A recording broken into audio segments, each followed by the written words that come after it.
नमस्कार दोस्तों, आपका स्वागत है सरकारी ज्ञान फॉर यू में। दोस्तों, आप सब कैसे हैं? उम्मीद है बहुत अच्छे होंगे और आपकी तैयारी बहुत अच्छे लेवल की चल रही होगी। दोस्तों, आज मैं इस वीडियो में बात करने वाला हूं वीडियो री एग्ज़ाम में होने वाले नॉर्मलाइजेशन को लेकर कि इस भर्ती में जो नॉर्मलाइज की प्रक्रिया होगी वो यूपी किस तरीके से अपनाएगा और बिल्कुल आसान भाषा में आपको इस भर्ती की चारों शिफ्ट का नॉर्मलाइजेशन का जो मेथड है वो मैं समझाने वाला हूं। दोस्तों, सीधा मुद्दे की बात करता हूं। देखिए, सबसे पहले आपको बता दूं कि ये बात तो मैंने आपको बता दी है और सचिव साहब ने भी इस बात को कंफर्म कर दिया है कि इस भर्ती में 100% नॉर्मलाइजेशन होगा। अब इस बात में तो कोई शक नहीं है, ठीक है। अब देखिए, ये होगा कैसे, क्या कौन सा नियम है ऐसा जो यूपी अपनाता है। देखिए, जितना भी मैंने अब तक इस नियम का विश्लेषण किया है, समझा है, जाना है, तो मैंने ये पाया है कि यूपी का जो नियम है वो तो एक बहुत ही लंबा चौड़ा नियम है, ठीक है।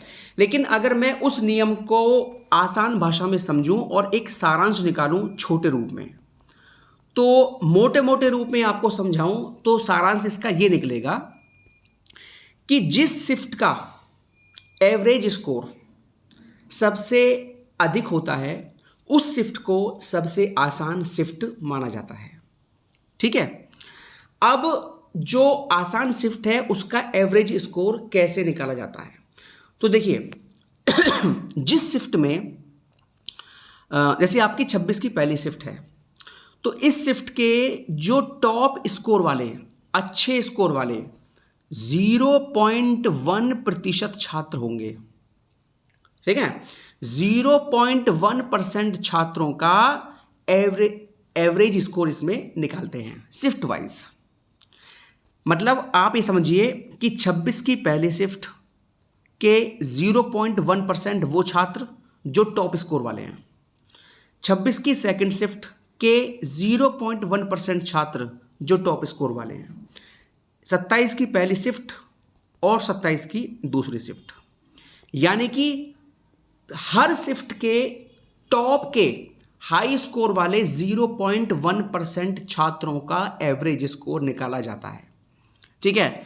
और जिस शिफ्ट का एवरेज स्कोर सबसे अधिक आता है उसी शिफ्ट को सबसे आसान की श्रेणी में डाला जाता है और जिस शिफ्ट का एवरेज स्कोर सबसे कम आता है उसको डालते हैं सबसे हार्ड शिफ्ट की श्रेणी में, ठीक है। अब देखिए, जैसे आपकी 26 की पहली शिफ्ट है, ठीक है।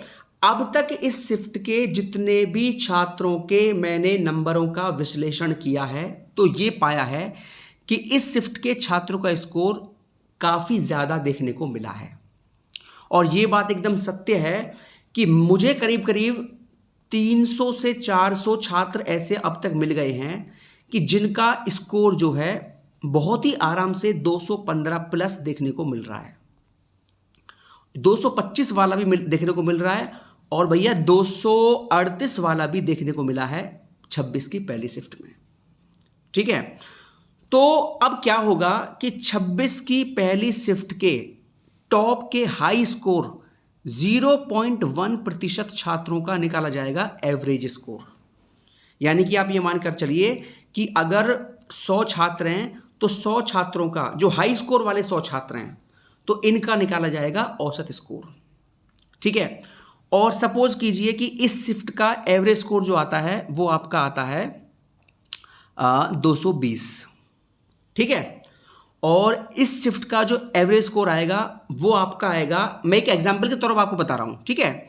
और देखिए, ये आपको मैंने बता दिया कि सबसे आसान जो शिफ्ट है वो अब तक 26 की पहले ही मानी गई है ना। और सबसे जो हार्ड शिफ्ट है, हार्ड की श्रेणी में नंबर 1 जो है वो 26 की सेकंड है, तो सबसे हार्ड 26 की सेकंड है, दूसरे नंबर पर हार्ड 27 की सेकंड है, तीसरे पर हार्ड 27 की पहली है और सबसे आसान जो है 26 की पहली है, ठीक है। तो अगर इस शिफ्ट का जो औसत स्कोर है वो आपका आता है 185, ठीक है। उसके बाद 27 की जो पहली शिफ्ट है इसका जो औसत स्कोर आता है वो आता है 202 और 27 की जो सेकंड है इसका स्कोर आता है औसत 194, ठीक है, तो 220, 185 और आपका ये है 202 और 194, ये आपका आता है टॉप के 0.1% छात्रों का औसत स्कोर। तो सबसे आसान जो शिफ्ट मानी जाएगी वो 26 की पहली मानी जाएगी, और उसी शिफ्ट को आधार बनाकर बाकी सभी शिफ्ट के नंबर बढ़ाए जाएंगे। ये होता है नॉर्मलाइजेशन की प्रक्रिया, अगर मैं आपको आसान भाषा में समझाऊं तो।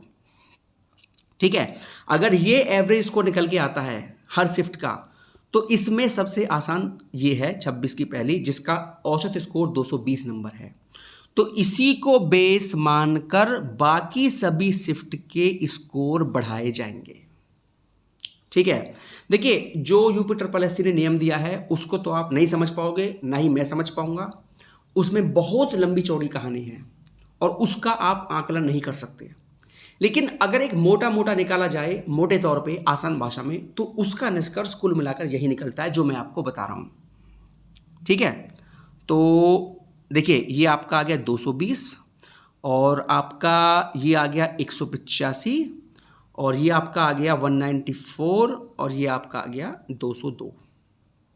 ठीक है, ये अगर औसत स्कोर आएगा तो सबसे हार्ड शिफ्ट की श्रेणी में जो आएगी आपकी वो ये आ जाएगी, और सबसे आसान जो शिफ्ट होगी आपकी वो ये होगी, और इस आसान वाली शिफ्ट को ही बेस मानकर बाकी सभी शिफ्ट के नंबर बढ़ाए जाते हैं।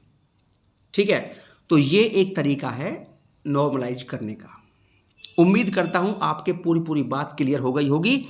और देखिए रही बात जब इसका नॉर्मलाइजेशन होगा तो किस छात्र का कितना नंबर बढ़ा है ये आपको पता नहीं लग पाएगा।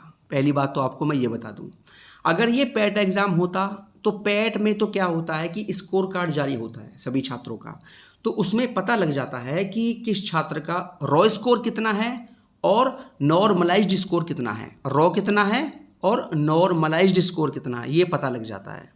लेकिन यहां आपका स्कोर कार्ड जारी नहीं होगा, यहां आपको कभी पता नहीं लग पाएगा कि आपका स्कोर कितना बड़ा है।